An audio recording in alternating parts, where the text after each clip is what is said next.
Welcome to D6. This is professor Vinod Kumar. ఈరోజు మనము ఒక ముఖ్యమైన వ్యక్తితో ప్రధానంగా న్యాయ కోవిందుతో మాట్లాడుతున్నాము. వారు సుప్రీంకోర్టు న్యాయవాదే కాకుండా ఆధార్ పార్టీ వ్యవస్థాపక అధ్యక్షులు మా మిత్రుడు ఇవాళ D6 ఆఫీస్కి రావడం జరిగింది, డాక్టర్ ఈదా శశికేర్ రావు గారు. Welcome to D6 sir. నమస్కారం సార్. సార్ మీకు మీ యాజమాన్యానికి హృదయపూర్వక నమస్కారం. Thank you sir. ఈరోజు కీలకంగా మొత్తం రాష్ట్రం అంతా కూడా బాగా 42% బీసీలకు లోకల్ బాడీ వాటా అనే అంశం మీద చాలా చర్చ జరుగుతుంది కదా సార్. అసలు ఇది ఎట్లా పాసిబుల్ అవుతుందని మీరు అనుకుంటున్నారు సార్? ఇప్పుడు మనకున్నటువంటి చట్టాలు, అదేవిధంగా సుప్రీంకోర్టు జడ్జిమెంట్లు, ఈ రెండింటిని కలిపినట్టయితే మనకు ఒక సొల్యూషన్ వచ్చే అవకాశం ఉంటుంది. మొట్టమొదటిగా మనం రెండు అంశాల మీద మాట్లాడదాం. ఒకటి వచ్చేసి చట్టసభల్లో బీసీలకి రిజర్వేషన్, ఎస్సీ ఎస్టీ రిజర్వేషన్ ఉంది కాబట్టి మాట్లాడక్కర్లేదు. సో బీసీలకి చట్టసభలు లేదు. చట్టసభలు అంటే ఎమ్మెల్యేలు, ఎంపీలు, వీళ్ళిద్దరు ఏ సభలు అయితే ఉన్నాయో వాళ్ళకి రిజర్వేషన్ లేదు. అది సాధించుకోవాలి. సో అది సాధించాలంటే పార్లమెంట్ లో బిల్లు మాత్రమే పెట్టాలి. ఆ బిల్లు పెట్టిన తర్వాత 2 సభలు ఆమోదించిన తర్వాత, రాష్ట్రపతి గారు ఆమోదించిన తర్వాత గెజిట్ అయితే అప్పుడు మనకి ఆటోమేటిక్ గా 2/3 మెజారిటీ లోక్సభ రాజ్యసభ అయిపోయిన తర్వాత మనకు వచ్చేస్తే అది బిల్లు అయిపోతే ఆ బిల్లు ప్రకారం మనకు పర్సెంటేజ్ వస్తే దాని ప్రకారం వాళ్ళు డీలిమిటేషన్ ప్రకారం మళ్ళీ ఎంపీలు, ఎమ్మెల్యేలు డీల్కి వచ్చేస్తారు. చేసిన తర్వాత అప్పుడు మనం పోటీ చేయడానికి అవకాశం ఉంటుంది. అది ఓన్లీ ఫర్ బీసీల వరకే ఉంటుంది ఆ సీటు. అది రావడానికి కొంచెం లాంగ్, ఇప్పుడు అయ్యేది కాదు. లాంగ్ టర్మ్ మన గోల్ గా పెట్టుకోవాలి. ఇక సెకండ్ పాయింట్ వచ్చేసి రెండోది ఉద్యోగాలు. ఈ రెండిట్లో కూడా రిజర్వేషన్స్. అయితే లక్కీగా ఏంటంటే బీసీలకు కూడా సెంట్రల్ గవర్నమెంట్ 27% ఇస్తున్నారు. ఓబీసీ రిజర్వేషన్ అంటారు అక్కడ దాన్ని. అట్లా స్టేట్ గవర్నమెంట్ కి వచ్చినప్పుడు స్టేట్ 29% ఇస్తున్నారు. ఈ 29% బీసీ ఏ గ్రూప్ వచ్చేసి అంటే సంచార జాతులు వాళ్ళందరికి సంబంధించిన వాళ్ళకి 7% ఉంది. అదే విధంగా బీసీ బికి 10% ఉంది, బీసీ సికి 1%, బీసీ డికి 7%. అగైన్ ముస్లింస్ కి ఎవరైతే 4% ఇస్తున్నారో వాళ్ళని కూడా దీంట్లో చేర్చి బీసీలకి మొత్తం 29% మెయింటైన్ చేస్తున్నారు. ఇప్పుడు మన రాష్ట్రంలో ఉన్నటువంటి ఈ విద్యా ఉపాధులను చూసినట్టయితే ఎస్సీలకు వచ్చేసి 15%, ఎస్టీలకు వచ్చి 10% ఇస్తున్నారు, వీళ్ళకి 29 ఇస్తున్నారు. ఓవరాల్ గా మనకు కొంచెం ఎక్కువైనా కూడా అది నడుస్తూ ఉంది, 50% ఆ విధంగా పోతా ఉంది. సో ఇక మిగతాది స్థానిక సంస్థలు. స్థానిక సంస్థల్లో కూడా మనకి రిజర్వేషన్ పాలసీ అనేది ఇవ్వచ్చు అని చెప్పి రాజ్యాంగంలో చెప్పారు. 243 ఆర్టికల్ ప్రకారం చట్టసభల్లో స్థానిక సంస్థల్లో కూడా ఇవ్వచ్చు అని చెప్పారు. కాబట్టి అక్కడ కూడా రిజర్వేషన్ మెయింటైన్ అవుతుంది. కాకపోతే ఈ గవర్నమెంట్ కాంగ్రెస్ వాళ్ళు ఇచ్చినటువంటి మేనిఫెస్టోలో 42% మేము ఇస్తామని చెప్పారు కాబట్టి అది ఒక ఇష్యూ అయి కూర్చుంది. కాబట్టి దాని గురించి మనం ఎక్కువ చర్చించాల్సిన అవసరం ఉంది. సో 42% రిజర్వేషన్ ఇవ్వాలా వద్దా, ఇస్తే ఎట్లా ఇవ్వాలి అనేది మనం పాయింట్ మనం డిసైడ్ చేయాలి సార్. ఇది ఇప్పుడు మీకు లెక్చరర్ గా, ప్రొఫెసర్ గా you know better than what is the law అనేది ఎకడమిక్ గా మీరు చాలా పేపర్లు కూడా సబ్మిట్ చేసి ఉంటారు. మనకు ఉన్నటువంటి వ్యవస్థలో మనకి 3 వింగులు ఉన్నాయి. 3 ఆర్గన్స్ ఆఫ్ ద కాన్స్టిట్యూషన్ అంటాం మనం. ఒకటి వచ్చేసి లెజిస్లేషన్, రెండోది వచ్చి ఎగ్జిక్యూటివ్, మూడోది judiciary. These are the 3 organs which are water tight compartments. ఈ 3 పక్క పక్కనే ఉంటాయి కానీ ఒక దాంట్లో ఇన్వాల్వ్ కావు.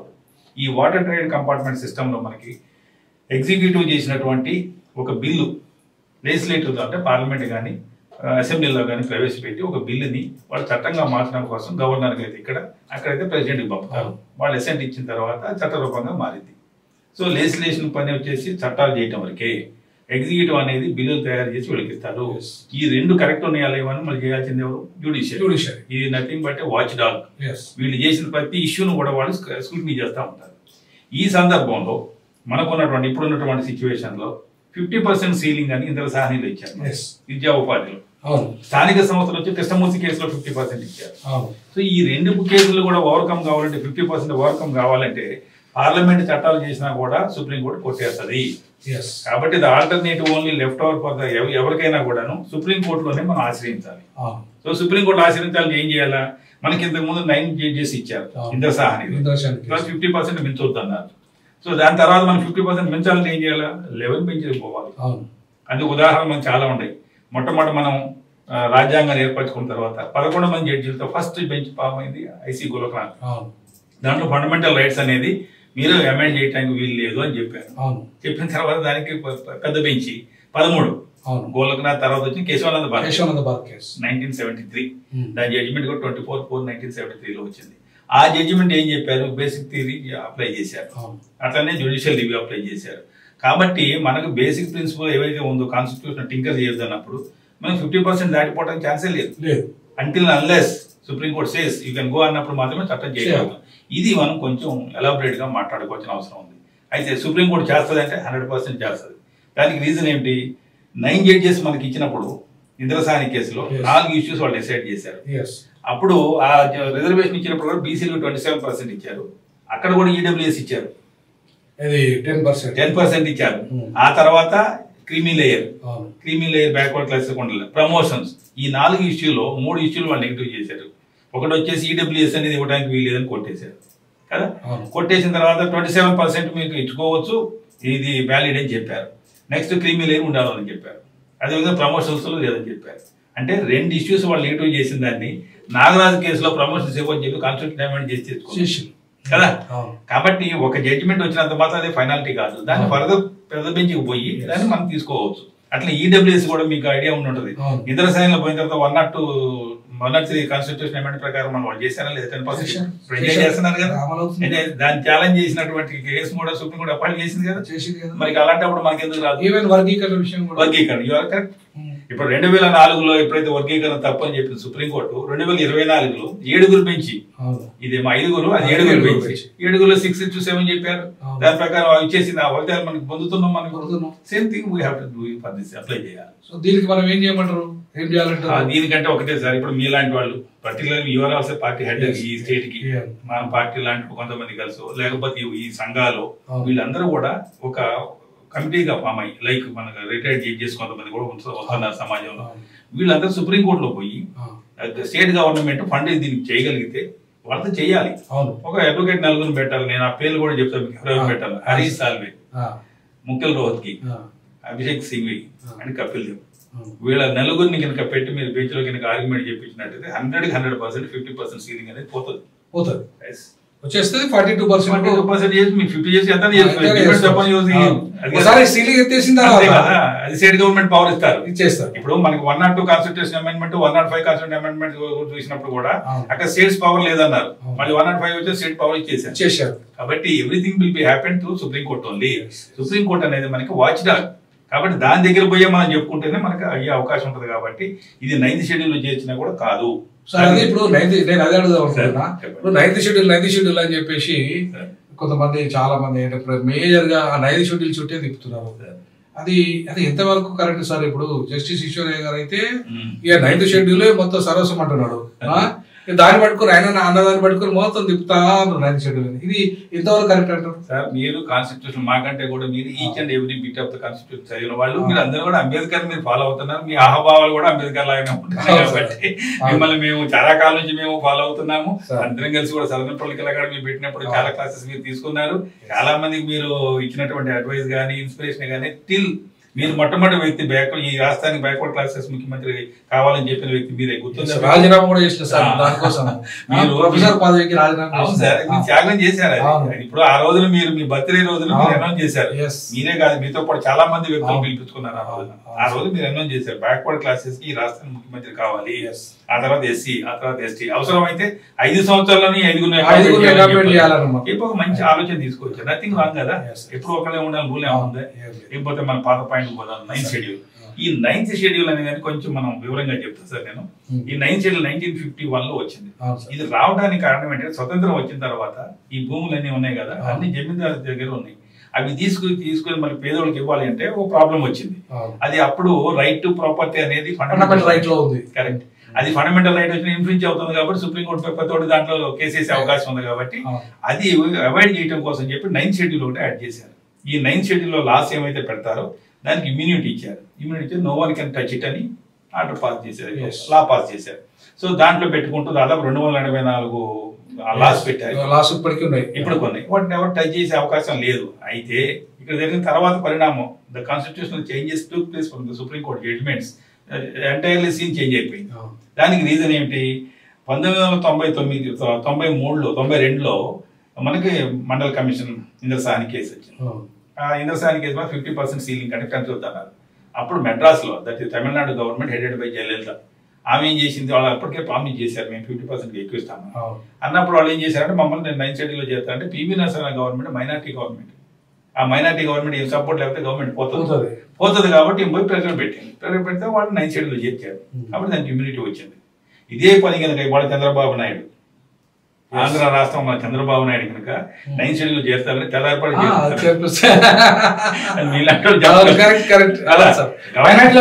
గవర్నమెంట్ పట్టుకోవాలి same apply for them also కదా. ఒక్క చంద్రబాబు నాయుడు పట్టుకుంటే ఎవరు అక్కర్లేదు దేశంలో. ఆయన కానీ పవన్ కళ్యాణ్ కానీ వీళ్ళిద్దరూ పోయి తెల్లారిపాటికి దాంట్లో పెట్టబట్టి 3-4 రోజుల్లోనే మనకి 9th షెడ్యూల్ వస్తుంది. కానీ 9th షెడ్యూల్ పెట్టినా అది నిలవదు. Because the 50% ceiling was already given by the Supreme Court in various judgments, including Krishnamurthy. అన్ని జడ్జిమెంట్ లో కూడా 50% దాటుతుందా? ఈవెన్ ట్రిపుల్ టెస్ట్ లో చేసిన తర్వాత కూడా 50% చెప్పారు గవాయి కేసులో కూడాను. కాబట్టి ఇది హైలీ ఇంపాసిబుల్ జరగదు అది. కాబట్టి మనం సుప్రీంకోర్టులో మార్చుకొని అక్కడ లాగిన్ గా మార్చినట్లయితే అవకాశం ఉంటుంది. 2007లో కోహ్లీ కేసులో ఇప్పుడు 50% సీలింగ్ కూడా అయితే మేము రివ్యూ చేస్తామన్నది. అవును, దట్ ఈస్ ద మీరు చెప్పిన 9th షెడ్యూల్ గురించి చెప్తారు. ఈ 9th షెడ్యూల్ 1951 లో వచ్చిన తర్వాత ఈ జయలలిత వాళ్ళ కేసు దాంట్లో చేర్పించిన తర్వాత అప్పుడు వరకు వాళ్ళకి ఇమ్యూన్ ఉంది. 1994 నుంచి 2007 ఒక మంచి జడ్జిమెంట్ ఒకటి వచ్చింది. అది 9 జడ్జెస్ జడ్జిమెంట్. ఐఆర్ కెహ్లో అతను మెడ్రాస్ ఆయన. ఈ మెడ్రాస్ ఆయన ఒక పర్టికులర్ జమీందారీ వ్యవస్థలో ఇంక్లూడ్ చేయనటువంటి చట్టాన్ని 9th షెడ్యూల్ చేసిందని 1976లో ఆయన ఛాలెంజ్ చేసింది. 76లో ఛాలెంజ్ చేస్తే 99లో 5 జడ్జెస్ దగ్గరకు వచ్చింది. అది వీళ్ళు మేం కాదు 9 జడ్జెస్ పంపుతామని 9 పంపారు. అది 2007లో వచ్చింది జడ్జిమెంట్. ఆ జడ్జిమెంట్ ప్రకారం ఏం చెప్పారు, 9th షెడ్యూల్ లో చేర్పించినా కూడా మాకు జ్యుడిషియల్ రివ్యూ ఉంది. This is the basic structure of the constitution. You cannot escape whatever the law you want to make and put in the 9th schedule cannot be challenged no అని చెప్పేశారు. కాబట్టి 2007 వరకు ఆ immune ఉంది. లేదు లేనప్పుడు అవి దాని ఇప్పుడు 9th షెడ్యూల్ అనడం అనేది you have to educate them. అదే అంటున్నాను.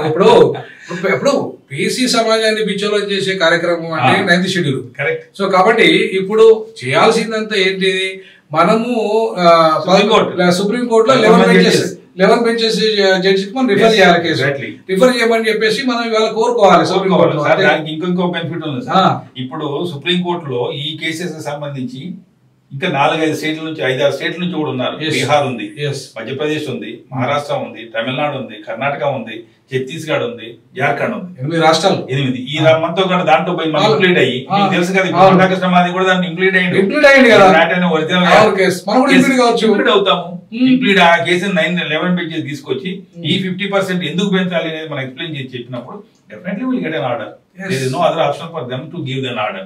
అది తీసుకొని మనం చట్టసభలో చేసుకోవచ్చు, స్టేట్ చేసుకోవచ్చు. సో ఈ అంశం మీద ఖచ్చితంగా త్వరలోనే మేము ఖచ్చితంగా జాయింట్ యాక్షన్ కమిటీగా ఫామ్ అయిపోయి పొలిటికల్ పార్టీలు ప్లస్ సంఘాలు, ఈ సంఘాలు కూడా SC ST BC సంఘాలన్నీ కలిపి ఇవాళ మేము దీని మీద కూడా చర్చ చేస్తాం. ఎందుకంటే రైట్ డైరెక్షన్ మేధావులు ఎప్పుడైనా ఒక ఉద్యమము రాంగ్ డైరెక్షన్ ఇచ్చే వాళ్ళతో చాలా ప్రమాదము. బాబాసాహెబ్ అంబేద్కర్ అదే చెప్తాడు, ఒక రైట్ డైరెక్షన్ ఇవ్వాలి, ఒక సమస్య పరిష్కారాన్ని ఇవ్వాలంటే మేధావులు సైలెంట్ గా ఉండద్దు. ఖచ్చితంగా వాళ్ళు ఒక రాంగ్ డైరెక్షన్ ఉంటే రైట్ డైరెక్షన్ చేయాలి. ఇవాళ 9th షెడ్యూల్ అనేది ఒక రాంగ్ డైరెక్షన్. దాన్ని కాస్త ఇవాళ 11 జడ్జెస్ కింద ఖచ్చితంగా దాన్ని తీసుకొచ్చినప్పుడే ఆ సమస్య పరిష్కారం అని చెప్పేసి మన ఇంకొక చిన్న ఎగ్జాంపుల్ చిన్న వాళ్ళకి కూడా మనం అర్థం చేద్దాం సార్.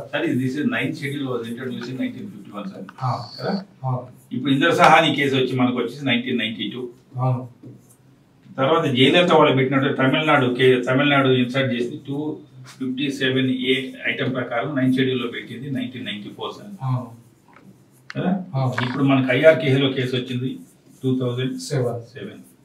అంటే ఇప్పుడు మనం అర్థం చేసుకోవాల్సింది ఏంటి, ఈ 1994 నుంచి 2007 వరకు ఈ 9th షెడ్యూల్ కి ఇమ్యూన్ ఉంది, తర్వాత లేదు.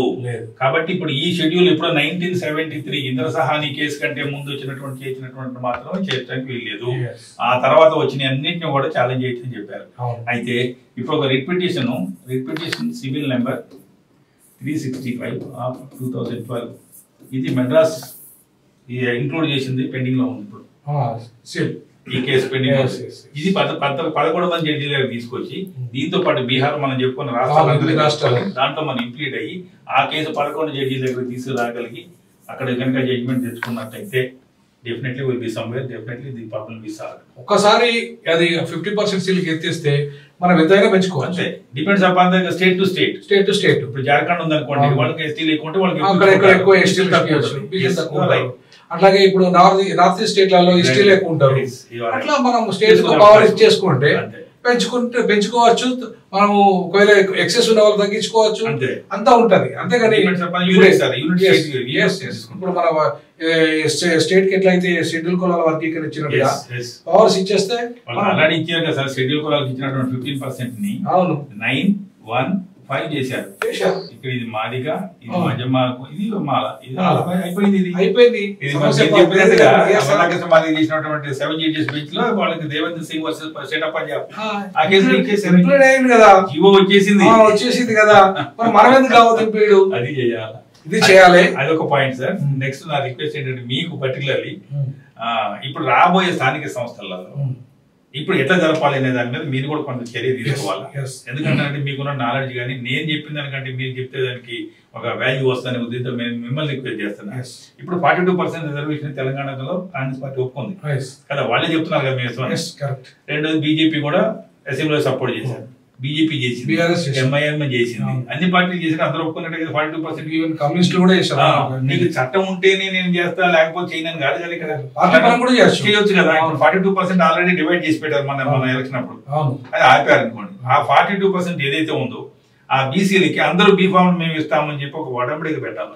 ఏబిసిడి ఇప్పుడు ఇట్లా అంతే 42% మనము ఇక్కడ లెక్కండి సార్. 42% for BCs. బీసీలలో ఇప్పుడు మనం పెంచుకునే ఏ గ్రూప్ కి ఇప్పుడు 29 ఉన్నా సార్. అవును, 29% ప్రజెంట్ ఇది. అవును కదా. ఇప్పుడు ఇది మనకు పెంచుకునేది ఎన్హాన్సర్ అనుకోండి 42%. సో మనం ఏ బి సి డి ఈ రైట్ సార్. ఇప్పుడు 25% మన 29% ప్రకారం ఏ గ్రూప్ కి ఎంత ఉంది మీకు? 7% రైట్. బి గ్రూప్ కి 10%, సి గ్రూప్ కి 1%, డి గ్రూప్ కి 7% రైట్, ఈ గ్రూప్ కి 4%. నౌ 42% కి న్యాయం చేసినప్పుడు ఎవరికి ఎంత వస్తుంది? అంతే కదా సార్? చెప్పండి. ఇది 10% వస్తుంది. ఇది 14% రైట్. ఇది 2% వస్తుంది రైట్. ఇది 10% రైట్. తర్వాత ఇది 6% రైట్. ఇది అంతా కలిసి 42%. ఈ 42 దీన్ని పంచుకోవడానికి ఏమవుతుంది? ఈజీ. ఈ రకంగా సీట్లు ఇచ్చుకుంటూ పోతే ఎవరు కాదంటున్నారు? ఇప్పుడు లోకల్ బాడీ ఎన్నికలు ఆగాయి కాబట్టి ఈ రకంగా ఇస్తే అందరికి వస్తాయి. అందరికి వస్తాయి. ఇట్లా ఇవ్వచ్చు. ఎడ్యుకేషన్ ఎంప్లాయ్మెంట్ ఆల్రెడీ ఇంప్లిమెంట్ చేస్తున్నారు. చట్టసభలో చట్టసభలో టైం పడుతుంది. రెండవది ఇప్పుడు సుప్రీం కోర్టు కూడా కొంత టైం పడుతుంది. కరెక్ట్. ఇప్పుడు పోగానే కాదు కాబట్టి 1.5 సంవత్సరం అయిపోయింది సార్. స్థానిక సంస్థల ఎలక్షన్స్ అయిపోయి 6 months లో జరపాలని చెప్పి కాన్స్టిట్యూషన్ 243 ఈ ప్రకారం చెప్తుంది. 6 months conduct after completion of your tenure. So ఇట్లా పంచుకోవచ్చు పార్టీ పరంగా ఇచ్చుకొని తర్వాత మళ్ళీ చట్టం కోసం కొట్లాడచ్చు. అంతే, అది లాంగ్ టర్మ్. ఈ షార్ట్ టర్మ్ ఇది ఇంతమంది వ్యక్తులు ఇప్పుడు చూడండి సార్, ఎస్సీలకి అన్యాయం జరుగుతుంది. ఎందుకు? ఎలక్షన్ లేదు కాబట్టి వాళ్ళు పదవుల్లో ఉండలేకపోతున్నారు. ఎస్సీలకి లేదు. అదే విధంగా బీసీలలో కూడా వీళ్ళంతా పదవుల్లోకి వస్తారు కదా. దాదాపు ఎంతమంది సార్ మనకి ఎంపీపీలు వచ్చేసి జెడ్పీటీసీలు, తర్వాత ఎంపీపీలు, లక్షలు, సర్పంచ్ అయితే లక్షలు, 12,000 ఉంటారు.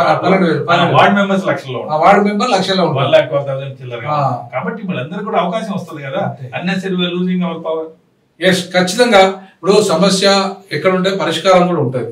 సో పరిష్కారము తాత్కాలికంగా ఇప్పుడు పార్టీ పరంగా మనం పోతే ఖచ్చితంగా ఇమీడియట్లీ ఈ రకంగా పంచుకోగలిగితే, ఈ రకంగా సీట్లను పంపిణీ చేయగలిగితే ఇప్పుడు ఏ గ్రూప్ కు 10% ఇవ్వచ్చు మన టికెట్లు, అట్లాగే బి గ్రూప్ కు 14%, సి గ్రూప్ కు 2%, అట్లాగే డి గ్రూప్ కు 10% 10% ఇవ్వచ్చు, ఈ గ్రూప్ కు 6%. ఈ రకంగా సీట్ల పంపిణీ చేసుకొని ఈ లోకల్ బాడీ సమస్యను ఇమీడియట్లీ పరిష్కరించుకొని, ఎన్నికలు పరిష్కరించుకొని చట్టానికి ఇంప్లీడ్ అయ్యి ఈ దేశం మన ఒక్కడే కాదు, దేశంలో ఉన్న రాష్ట్రాలకు కూడా ఈ సమస్యను 50% సీలింగ్ ఎత్తేసే విధంగా పరిష్కరించాలి. దీని మీద విస్తృతమైన చర్చ జరగాలి. ఆ చర్చ జరగడంలో భాగంగా D6 ఇవాళ ముందుకు వచ్చింది, సార్ను పిలిపియడం జరిగింది. రేపు మేము పార్టీల పరంగా మేము అనుకుంటున్నాం, పార్టీలను కూడా కొన్ని పార్టీలను పిలవాలి.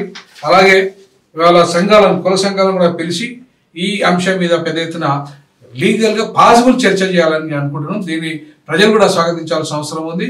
లేదంటే పదస్తమానం మళ్ళీ 30 ఏళ్ళు ఎట్లయితే వర్గీకరణ పోరాటం జరిగిందో ఆ రకంగా మళ్ళీ బీసీల పోరాటం మరో 30 ఏళ్ళు జరుగుతుంది. సో కాబట్టి ఈ సమస్యకు ఎండ్ ఉండదు. కాబట్టి రాజకీయ పార్టీలు ఎప్పుడు కూడా వాడుకుంటాయి. కాబట్టి అట్లా కాకుండా మనం ఈ సమస్యను తక్షణమే పరిష్కారం దిశగా ఆలోచిద్దాం. మీ అభిప్రాయాలు కూడా ఓపెన్ గా తెలియజేయండి. జై భీమ్, జై పులి, జై పెరియార్. థ్యాంక్ యూ సార్, నేను వచ్చినందుకు మీ సమయం విలువైన సమయం కేటాయించినందుకు థ్యాంక్ యూ సో మచ్.